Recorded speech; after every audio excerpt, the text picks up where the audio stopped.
Assalamualaikum warahmatullahi wabarakatuh. Waalaikumsalam warahmatullahi wabarakatuh. Perkenalkan, saya Nisrina Mursalina. Di sini saya akan mempresentasikan buku yang saya baca yang berjudul Loving the Wonder Soul: Alasan dan Tujuan Depresi Hadir di Hidup Manusia.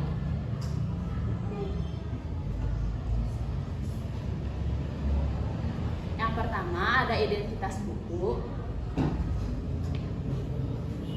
Judul buku Loving the Wonder Soul, pengarang Regis Mahdi, penerbit Gramedia Pustaka Utama, tahun terbit 2019. Jenis buku fiksi autobiografi, kepala buku 287 halaman. Unsur intrinsik buku. Yang pertama, tema. Novel ini memiliki tema yaitu self improvement dengan membahas depresi secara komprehensif. Kemudian ada tokoh dan penokohan. Di dalam novel ini penulis Regis Mahdi yang menjadi tokoh utama, ditambah dengan tambahan tokoh dari orang-orang terkenal seperti Jong Hyun, Avicii, dan Kate Spade. Selanjutnya ada latar tempat, waktu, suasana. Latar tempat di Inggris, Indonesia, kemudian di tempat praktek psikiater dan psikologi. Latar waktu saat musim dingin atau winter, suasana bahagia, sedih, marah, dan jenuh. Alur dalam novel ini yaitu alur campuran. Di novel ini penulis menceritakan kondisi kehidupannya saat itu, namun sering menceritakan kondisi kehidupannya beberapa waktu silam. Penulis juga menyebutkan beberapa tokoh dengan contoh-contoh depresi pada rentang beberapa tahun kebelakangan. Sudut pandang orang pertama, penulis menempatkan dirinya sebagai penderita depresi di buku ini. Sudut pandang orang ketiga, penulis menyebut beberapa tokoh contoh depresi pada buku ini.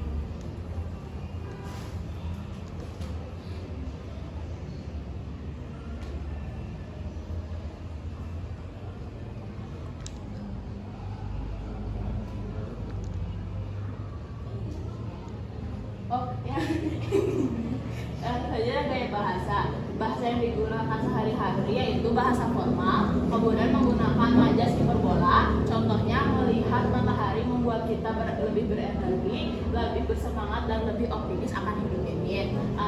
Majas repetisi, jangan berpikir bahwa depresi adalah penyakit yang menjangkit orang lemah, bodoh, dan malas. Amanat, penulis berharap buku ini mempercepat seseorang dalam menerima kondisi mereka sehingga tidak perlu mengalami depresi bertahun-tahun dan berulang kali. Semoga buku ini dapat menumbuhkan empati dan cinta kasih pada orang-orang yang belum mengalami depresi hingga tidak perlu lagi adanya stigma negatif dari masyarakat. Selanjutnya, resume. Depresi adalah kekacauan terkait aspek bio, psiko, dan sosial. Dengan hubungan ini, gangguan depresi mayor adalah kumpulan gejala seperti sedih berkepanjangan, kehilangan minat akan kehidupan, insomnia, dan merasa tidak berharga. Gejala depresi jika mengalami 2 hingga 1 bulan berturut-turut lebih baik dikonsultasikan. 6 gejala utama depresi. Yang pertama ada depressed mood. Itu gejala utamanya seperti merasa kekosongan. Yang kedua ada insomnia atau hypersomnia. Yang ketiga psikomotor lamban atau kegelisahan. Yang keempat kelelahan dan atau kehilangan energi setiap harinya. Yang kelima perasaan tidak berharga atau rasa bersalah yang berlebihan. Yang keenam pikiran akan kematian.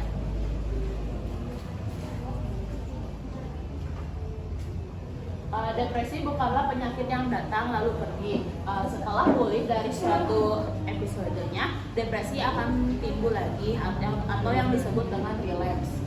Di kemudian jebakan maskulinitaslah yang membuat kebanyakan laki-laki hanya bisa menyalurkan emosi dalam bentuk marah-marah ke sosok terlemah di sekitarnya, seperti anak dan perempuan. 76% dari kasus bunuh diri terjadi pada laki-laki. Mereka memendam emosi dan mengakui depresi, dan akhirnya hal itu membuat mereka jarang meminta pertolongan sehingga mereka melakukan hal yang terburuk dan tidak tertolong. Perempuan lebih rentan terhadap depresi. Hal ini diakibatkan dari berbagai turbulensi emosi karena memiliki fluktuasi hormon yang lebih tinggi dibandingkan laki-laki. Sejak pubertas hingga lansia diiringi dengan perubahan hormon di tubuh wanita.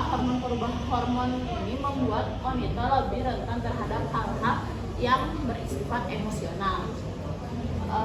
Perempuan juga menerima banyak tuntutan dari orang sekitar seperti baik tuntutan fisik, visual ataupun tuntutan bisa bekerja, tuntutan dari misalkan bisa mengurus rumah tangga.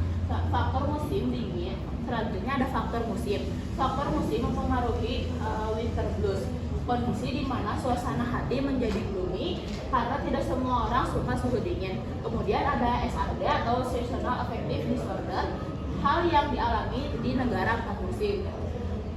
Perempuan lebih rentan mengalami SAD dan orang yang pernah mengalami depresi akan menghabiskan 40%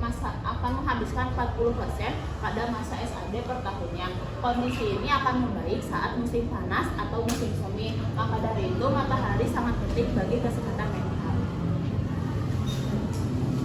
Hubungan antara penyakit fisik yang sebenarnya sangat dipengaruhi oleh faktor emosi dan kestabilan kesehatan mental yang kita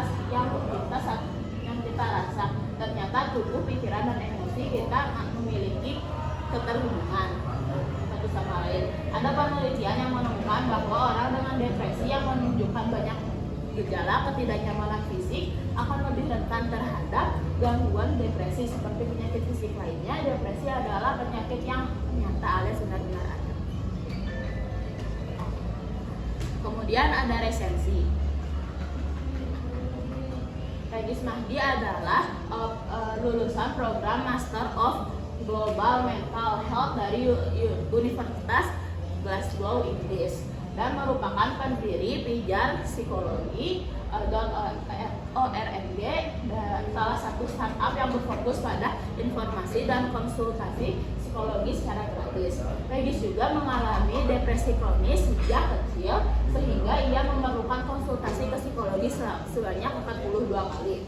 Buku ini adalah refleksi dirinya atas perjalanan bersama depresi sekaligus karya akademik sebagai dosen di Universitas Surabaya. Rangkumannya, depresi adalah kekacauan terkait aspek bio, psiko, dan sosial. Gangguan depresi mayor adalah kumpulan gejala seperti sedih berkepanjangan, kehilangan minat akan kehidupan. Depresi bukanlah penyakit datang dan pergi dalam sekali. Seseorang akan mengalami fase di mana depresi itu kembali lagi. Jebakan maskulinitaslah yang membuat salah satu penyebab 76% dari kasus bunuh diri terjadi pada laki-laki. Perubahan hormon dari masa pubertas hingga lansia menjadikan salah satu faktor wanita lebih rentan terhadap depresi. Tidak semua orang menyukai udara dingin, itulah penyebab terjadinya winter blues. SAD dialami oleh orang-orang di negara musim. Mereka akan menghabiskan 40% dalam satu tahunnya. Kemudian mereka akan membaik pada musim panas dan musim semi. Menurut saya kelebihan buku ini, meskipun terdapat istilah-istilah psikologi yang sangat teoritis, namun pada halaman pertamanya terdapat daftar istilah yang berisikan penjelasan singkat mengenai istilah teoritis tersebut, memberikan pandangan-pandangan yang baru bagi pembaca mengenai psikologi. Kemudian di dalam buku ini banyak quotes yang menarik. Buku ini juga bisa menjadi bahan ajar bagi kita yang ingin memahami ilmu-ilmu dasar dari psikologi. Kekurangan buku ini merupakan non-fiksi yang berisikan perjalanan sang penulis terhadap depresinya, sehingga buku ini cenderung menarasikan diri penulisnya sendiri. Maka buku ini cocoknya disebut dengan buku fiksi biografi. Tanggapan, buku ini merupakan salah satu buku yang saya sangat sukai. Saya suka buku ini karena menurut saya buku ini sangat informatif bagi saya yang tertarik pada bidang ini. Selain itu, buku ini mengajarkan saya untuk lebih aware terhadap kesehatan mental dan mengajak saya untuk lebih mengenal diri sendiri. Sekian presentasi dari saya. Wassalamualaikum warahmatullahi wabarakatuh.